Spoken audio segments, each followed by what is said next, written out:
All right, looking at this next section, we're going to go over the next characteristic you have to be able to determine from graphs, and that would be concavity and points of inflections. So the shape of the curve of our graphs is what is defined by concavity. So for example, a function would be considered concave up when the graph looks like part of a bowl. So if I'm highlighting that on our graph right here, it's kind of got an up curved shape to it. So we would say that that is concave up from on that interval from -1 to 1. Our graph is concave up. When it is concave down, it looks like, and let's try that again. There we go. That means that your graph looks like it's part of an upside down bowl or a hill.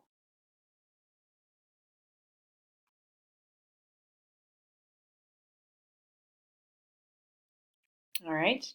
And then where that changes, so if your graph changes from being concave up to concave down, we call that an inflection point. So it's where your graph changes concavity. Okay, so let's look at some examples of this. So we're going to go ahead and determine the intervals of concavity. So we're going to be doing the less than x, less than symbols. So first we'll start with just the very beginning of our graph. So starting at A and going until B, I would say that looks like part of a bowl, right? It looks like it's curved upwards a little bit. And then from B to 0, I'd say it looks like part of a hill, so I won't highlight that part yet. 0 to E, and then E to H. Those both look like bowls as well. So let's write our intervals that way. So from A is less than X is less than B, that's concave up. Then from 0 less than X less than E is concave up. And then E less than X less than H is concave up. Concave down then would be just this section. So from B to 0. B is less than X is less than 0. All right, and then to identify points of inflection, remember when we actually write points, you write x comma y. So we're going to actually identify the points that happens at. So one of them happens here because it's where I change from concave up to concave down, and then again here where I change from concave down to concave up. Here, technically, it doesn't happen because my graph was concave up before this point and it was concave up afterwards. So this isn't a point of inflection. All right, let's go ahead and list those. So b comma 0 and 0 comma 0. All right, that's concavity.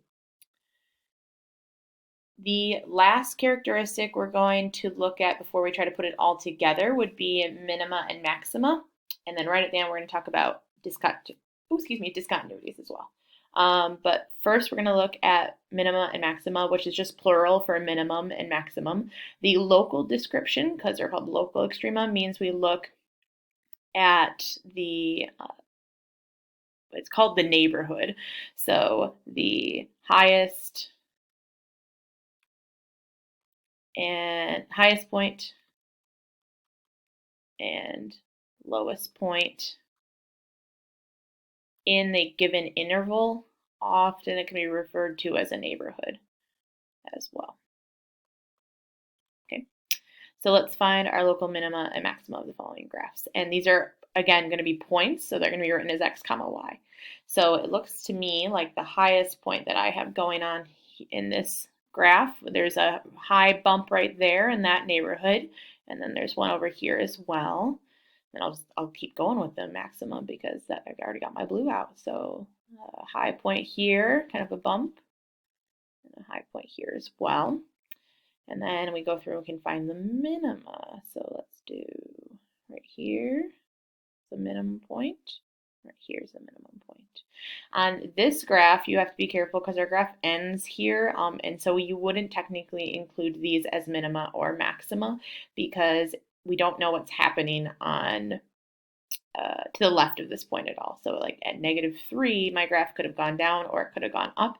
So we don't consider our endpoints in this scenario for local minima and local maxima. All right, let's write them as actual points now. So our minimum point here, and this technically should have arrows on it. So our minimum point here is 1, 2, 3, comma 1.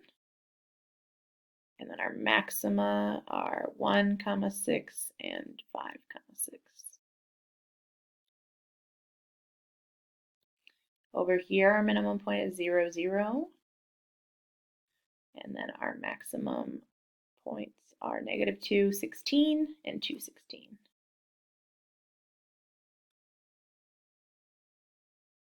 Excellent. All right, let's go ahead and put it all together. So I'm going to find the characteristics, all of the characteristics of these graphs. And you can start wherever you feel comfortable. Like if you want to go through and do your points first, we could probably do that right off the bat. So let's go for it. So what did I use for my minimum up here? Okay, maximums were blues. So I'm going to go ahead and the arrows, nope. Here's my highest point.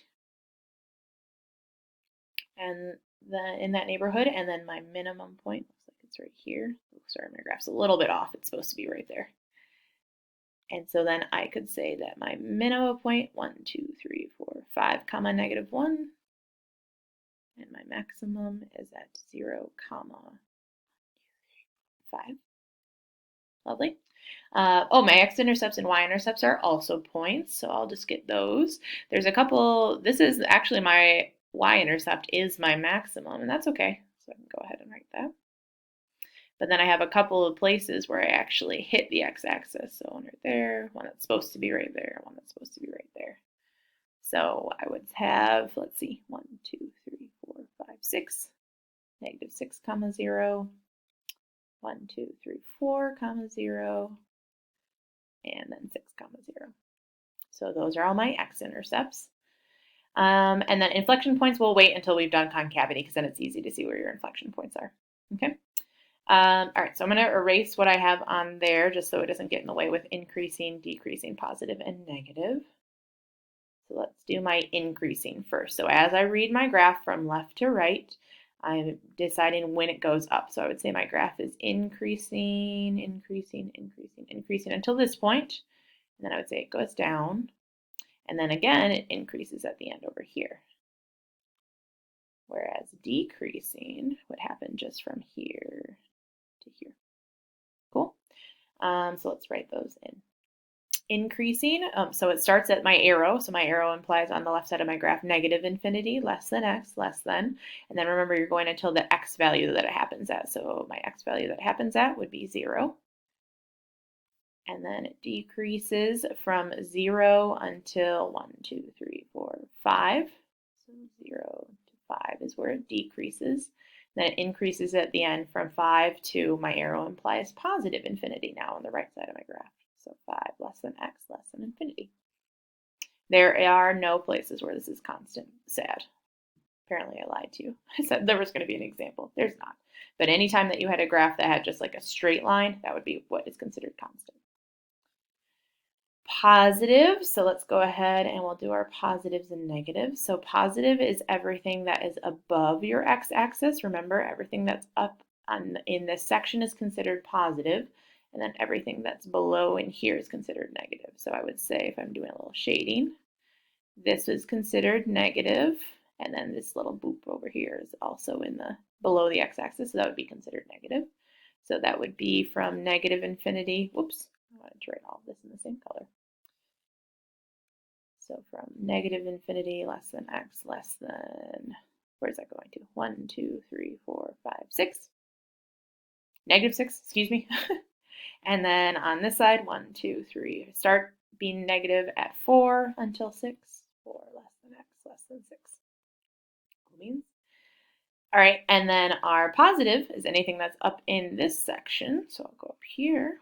Everything this is all positive graph, and then it's positive from here on out on this side as well. Oh, shading's a little rough. Okay. And then our positive would be from, what was that? 1, 2, 3, 4, 5, 6, -6, excuse me, up until 1, 2, 3, 4. And then everything from 6 onwards. So 6 less than x less than infinity. All right, last part, concavity. So again, I'm going to go ahead and just erase these so they don't confuse us when we're talking about concavity. All right, concave up. So where does it look like my graph is bowl? I would say probably from about right here to right here. And I'm going to be a little lenient on like assessments and stuff like that because you might say that your bowl extends a little higher even, and you might choose a point that's up here. So I'll take that into consideration when we're talking about concavity. So I would say about right there is where my bowl is, and then I would say that this whole thing makes a hill,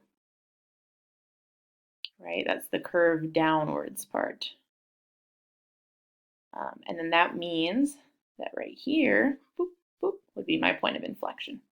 All right, so concave up, we would say it starts being concave up at 2 and goes to infinity. 2 less than x less than infinity.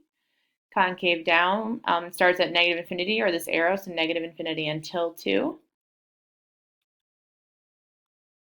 And then inflection points. My inflection point happens at 2, 3, and that's an actual point. Excellent. All right, I don't think I'll be able to fit in all of discontinuities, the last and final page of this, before my timer runs out on my video recorder. So I'll go ahead and pause here. And again, take a little break. Sorry, I know this is kind of a long note packet and a lot of videos, but discontinuities is actually going to probably be the easiest part of this. So I saved it for the end.